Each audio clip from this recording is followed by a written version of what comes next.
Assalamualaikum warahmatullahi wabarakatuh. Perkenalkan, nama saya Irmianti dengan NIM 2304015, dosen pengampu Insinyur Fauzi Erwis Eskom Mkom. Baik, di pertemuan kali ini saya akan menjelaskan dasar komputer dan sistem operasi. Sebelum saya menjelaskan materinya, adapun tujuan pembelajarannya yaitu menjelaskan secara lengkap komponen siswa komputer dan fungsinya, memahami definisi dan cara kerja komputer, memahami sistem operasi beserta fungsinya, melakukan manajemen file dengan benar, menggunakan sistem operasi sebagai lingkungan kerja. Nah, di sini saya akan menjelaskan apa itu komputer, apa itu input, prosesnya gimana gitu. Komputer adalah alat elektronik yang bekerja berdasarkan instruksi untuk mengolah data menjadi informasi. Komponen mempunyai kemampuan untuk yang pertama itu menerima input. Input berasal dari pengguna atau perangkat lain. Nah, yang kedua yaitu memproses data. Proses dilakukan oleh CPU berdasarkan instruksi program. Yang ketiga, menyimpan data. Hasil proses dapat disimpan di media penyimpanan seperti hard disk atau SSD. Yang keempat, menghasilkan output. Output berupa informasi yang tampil di monitor, kertas atau printer, atau suara seperti speaker. Komputer tidak akan berfungsi tanpa hardware, software, dan brandware. Yang kedua yaitu komponen siswa komputer. Komponen utama komputer ada 3, hardware, software, dan brandware. Ketiganya saling memerlukan agar komputer dapat digunakan. Yang pertama itu berupa hardware atau disebut dengan perangkat keras. Perangkat keras adalah bagian komputer yang bisa dilihat dan disentuh secara fisik, berfungsi untuk melakukan proses input, proses output, dan penyimpanan. Nah, adapun perangkat outputnya itu digunakan untuk memasukkan data ke komputer. Adapun inputnya dan fungsinya. Input basicnya keyboard, fungsinya memasukkan huruf, angka, dan perintah. Mouse fungsinya menggerakkan pointer, memilih menu, klik objek. Scanner fungsinya mengubah dokumen fisik menjadi digital. Webcam fungsinya mengambil gambar atau video. Mikrofon fungsinya memasukkan suara atau audio. Kedua itu perangkat output, digunakan untuk menampilkan hasil proses komputer.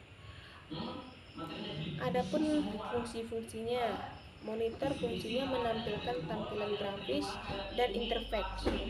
Printer fungsinya mencetak hasil ke kertas. Speaker mengeluarkan suara atau audio. Proyektor fungsinya menampilkan layar ke dinding atau layar besar. Yang ketiga, perangkat pemrosesan.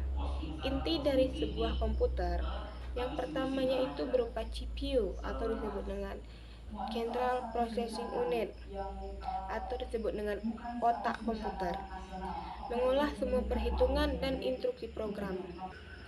Semakin besar kecepatannya, semakin cepat komputer bekerja. Yang kedua, GPU, mengolah grafik, video, animasi, dan game, berfungsi mempercepat rendering visual. Keempat, perangkat penyimpanan, media untuk menyimpan data.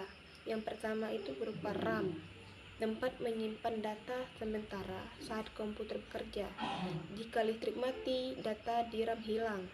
Semakin besar RAM, semakin banyak aplikasi bisa dibuka.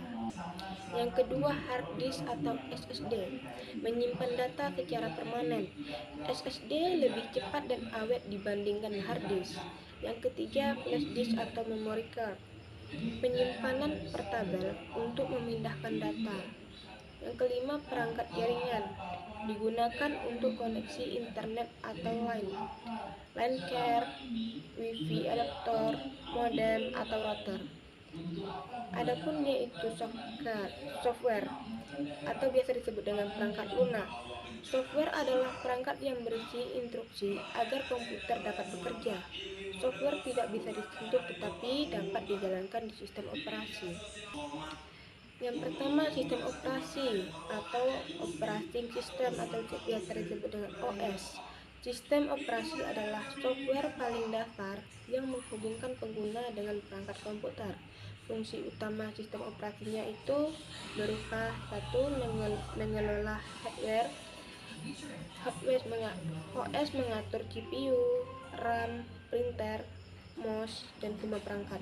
Yang kedua, mengatur penyimpanan data berupa mengatur file, folder, drive C, D, E. Yang ketiga, menyediakan antarmuka. Yang keempat, menjalankan aplikasi. OS bertugas membuka aplikasi, menutup aplikasi, dan mengatur memori aplikasi. Yang kelima, keamanan sistem. Login password, hak akses file, firewall, update keamanan. Yang keenam, komunikasi dengan perangkat berupa OS memakai driver agar printer, mouse, keyboard bisa dikenali. Kedua, software aplikasi digunakan untuk membantu pekerjaan pengguna. Contohnya yaitu Microsoft Word, fungsinya membuat dokumen, Excel fungsinya mengelola data, PowerPoint fungsinya membuat presentasi, Chrome fungsinya browsing internet, Photoshop fungsinya editing foto, SPSS gunanya analisis data statistik.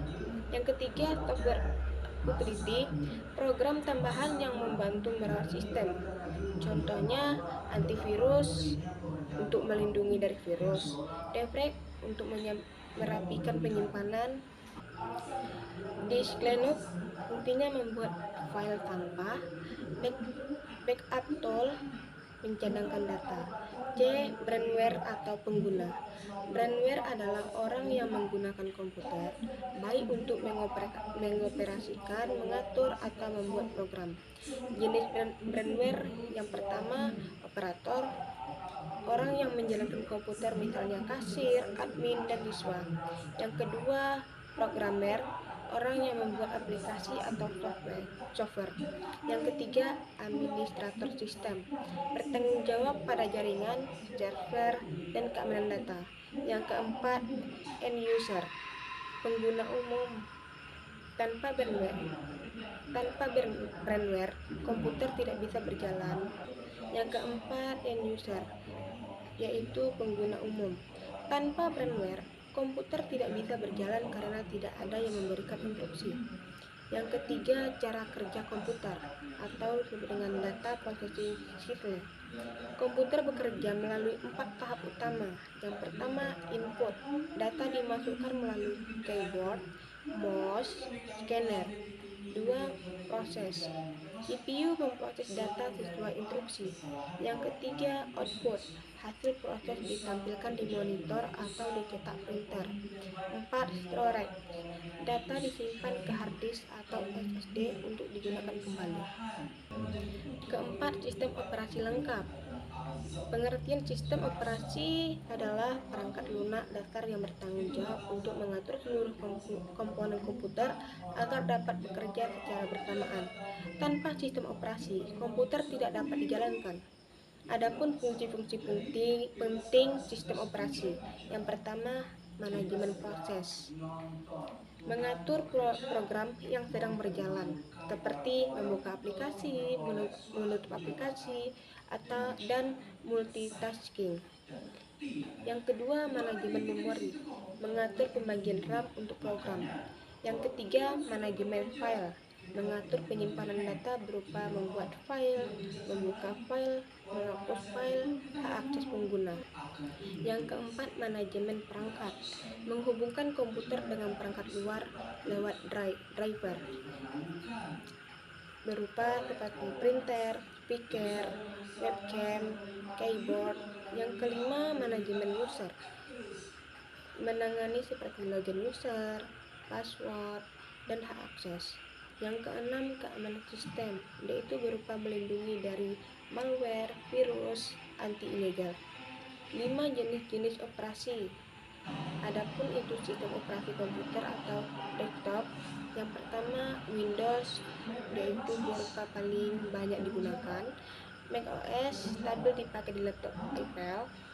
Linux gratis, aman, banyak dipakai Surface. Yang kedua, sistem operasi mobile, yaitu berupa Android, iOS, sistem operasi server, Linux server, Windows Server, dan Unix. Fungsinya untuk menjalankan aplikasi jaringan seperti hosting, database, web server. Yang keenam, manajemen file. Manajemen file adalah keterampilan untuk mengatur data agar mudah ditemukan dan aman. Adapun pengertian file dan folder. File dokumen yang berisi data tertentu. Contoh formatnya seperti dokumen, Excel,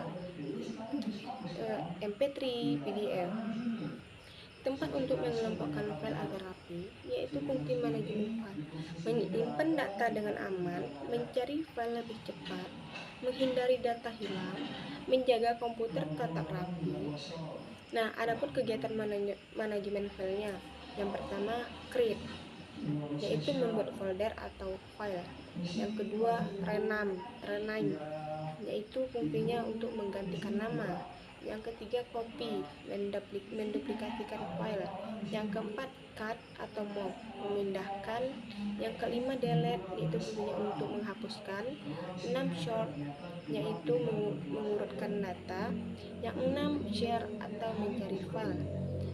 Nah, ini pun tip manajemen filenya. Gunakan nama file yang jelas, buka folder permata atau kuliah, proyek, backup data penting. Jangan menyimpan file terlalu banyak di desktop. Baik, saya rasa pertemuan kali ini sudah cukup. Saya akan menutup.